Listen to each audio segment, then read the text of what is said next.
Hey everybody, Billy Bob here, and here we are in the backyard studio. And today what I wanted to talk about was Kyle Busch. Now, it's been a week since Kyle passed away, and I haven't said anything, right?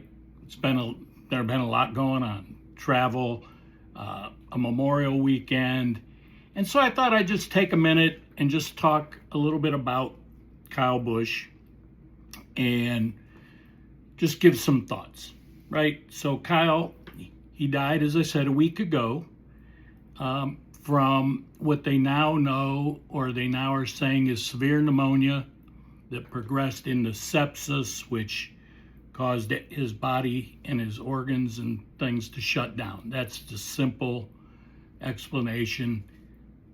But this didn't start a day or two before.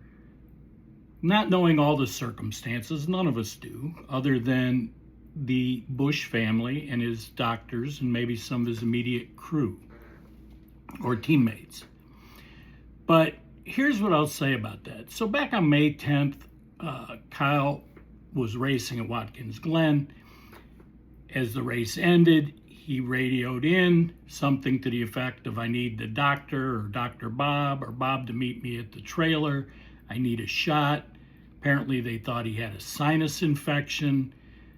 Now, reading about sinus infections, how they morph into pneumonia, that I don't know. But where I'm going with this is that on May 10th, 11 days prior, something was going on bad enough that he was struggling with breathing in a race car. A week later, he's still racing. He won at Dover. And then he's in a simulator when he collapses. They take him to the hospital. He passes away. Why am I going through this timeline?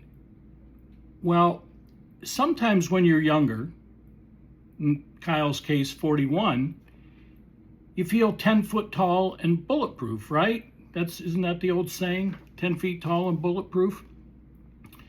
And so you have these symptoms, you have these things going on, and yet you think, I'm strong, I'm in great shape, I'm healthy, I can push through it. Well, I'm going to give you just a little personal, I don't want to make this about me. I had a similar situation back in 1991 where I was 34 years old, and I felt ill. I felt like I had a cold. I felt like I had the flu. I went on and on. I went to the doctor. I got antibiotics. And it morphed into, I woke up one morning coughing a lot, coughing up some blood, similar. The good news is I got to the hospital. The doctors kept me in the hospital, and they were able to quite literally save my life by getting there a day early. Unfortunately, this did not happen with Kyle. And I'm not blaming a doctor. I'm not blaming Kyle or anybody. I'm just saying, folks, if something seems wrong and it continues on, you need to get it checked, right? You need to listen to your body and don't be men, right? Men. We're just like really strong guys. We don't want to be the guys that are weak and go to the doctor, because weak men don't go to the doctor. Well, sometimes we all need to go to the doctor. We're not weak. We're actually pretty smart when we do some of those things. So, and as we get older, the feelings get more often, and it's like, is that a bruise, or is that really something I should worry about? What's that ache? I got a headache today. Bottom line, it's a tragedy what happened to Kyle Busch. And it would be a tragedy if it happened to any one of you by not listening to your body and listening to the people around you. And again, I'm not saying Kyle didn't listen to the people around him. I don't know, and I am not going to speculate. It's just a sad situation. Now, some people might say, Billy, why didn't you go have this whole long kind of remembering Kyle Busch the way you did with David Allen Coe? Well, first of all, I'm a fan of NASCAR. I wasn't directly a fan of Kyle Busch's. Okay, I was a fan of David Allen Coe and a fan of country music. Why not a fan of Kyle Busch? I wasn't a fan of Dale Earnhardt Sr. either. I was a fan of Bill Elliott. In this case, in Kyle's case, I was a fan of Denny Hamlin and then Kevin Harvick. And so I didn't particularly like Kyle. Why? Because he won, right? Probably some of it because he won a lot. But he was that bad boy, just like Earnhardt. I respected the hell out of his driving ability. I didn't always respect the way he drove. But, he was a fierce, fierce competitor, and second place was rarely good enough for him. He needed to win. So, and he won a lot in the Cup Series, the NASCAR Cup Series, the NASCAR, whatever you want to call it, Busch Series, Xfinity, now the O'Reilly, and then in the Craftsman Truck Series, which is still the Craftsman Truck Series, I think. He won between those three series 234 times. 234 times over his career.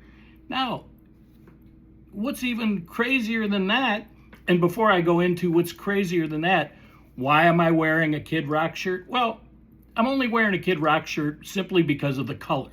And why did I specifically pick this color. Why? Because it was one of the colors that Kyle Busch drove more often than maybe any other. Because it was one of the M&M's colors, right? The green M&M. So when he drove the green M&M's car, this was pretty similar to the color. It's not far off. It's not exactly the interstate colors, but it's still green. There was a time they thought green was bad luck in NASCAR. Obviously, Kyle Busch proved that wrong, right? As did some others. But so be it. We're talking about Kyle Busch today. But let me give you some stats that'll really, really give you some perspective on how good Kyle Busch was as a driver. So in the NASCAR Cup Series, he started 762 races. He had 395 top tens. Over 50% of the races he ran, he finished in the top 10. Now, let's go to the O'Reilly Parts Series. 367 races. 267 top 10s. 102 wins, 267 top 10s. Crazy. Well more than 50%. And then in the Craftsman Truck Series, which he raced the fewest, because you start in the Truck Series and you move on up. By the way, he started at 16 years of age. They made a special exemption for him to get in to the Truck Series at 16. But in 184 races in the Truck Series, not only did he have 69 wins, he had 148 top 10s in 184 races. The guy was an amazing driver. Now, personality-wise, people liked him or didn't like him. He did give a lot of money to charity. You don't have to like a guy, but he gives money to charity. It's a very noble thing. So his wife Samantha and his two children, and I can't remember his daughter's name. I know his son's Brexton. But Samantha, very smart person on her own. She went to Purdue University. But what a tragedy for the family to lose their husband and father with two young children at the young age of 41. So that's where I am. That's a little bit about Kyle Busch. That's just my thoughts, give you some perspective on how good this guy was as a driver. By the way, lastly, he's the only guy to sweep the weekend series at Bristol, not once, but twice. He won the truck race, the Xfinity or O'Reilly Series race, and the Cup race in the same weekend 2 different times. That's Kyle Busch. America, land of the free because of the brave. Stay focused, America. Billy Bob, peace out.